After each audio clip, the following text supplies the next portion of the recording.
Gloire à Dieu, alléluia, gloire à Dieu. Nous bénissons le Seigneur pour le souffle de vie qu'il ne cesse de nous accorder en ce jour. Bienvenue à une minute de prière de ce vendredi 20 décembre 2024. Le Seigneur a mis en mon cœur le désir de partager avec vous ce passage que vous connaissez très bien de Marc chapitre 5, le verset 36. Ne crains pas, crois seulement.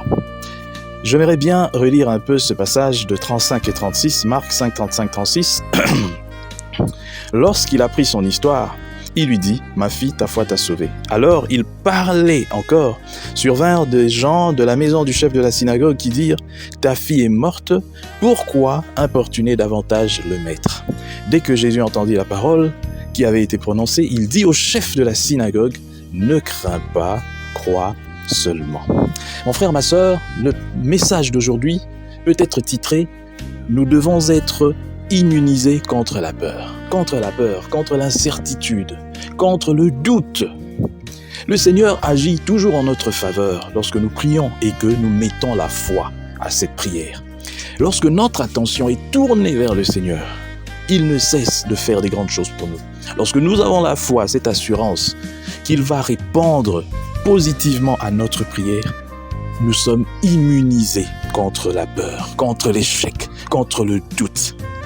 Et dans ce chapitre 5 de Marc, nous avons le récit de deux personnes qui ont agi dans la foi malgré les circonstances qui étaient dévastatrices. Jairus venait d'implorer le Seigneur de venir guérir sa fille, qui était sur le point de mourir lorsque la femme avec le problème de perte de sang aussi s'avançait pour toucher Jésus avec la foi. Remarquez que les deux ont obtenu quelque chose rien que par la foi. Oh, si seulement je pouvais toucher le pan de sa robe. Et l'autre, je vais appeler et il va partir. Et pendant qu'ils étaient en route, on dit, oh, laisse, arrête d'embêter le Seigneur. Jésus dit, ne crains pas, crois seulement. Mon frère, je viens te dire quelque chose en ce matin.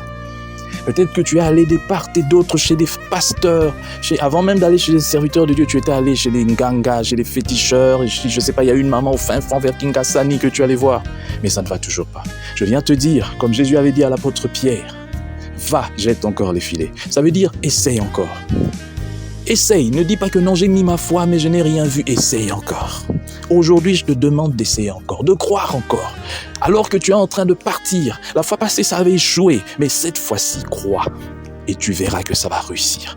Je ne suis pas Dieu, mais je suis son serviteur. Et je crois en sa parole. Et même moi, je crois en cette parole.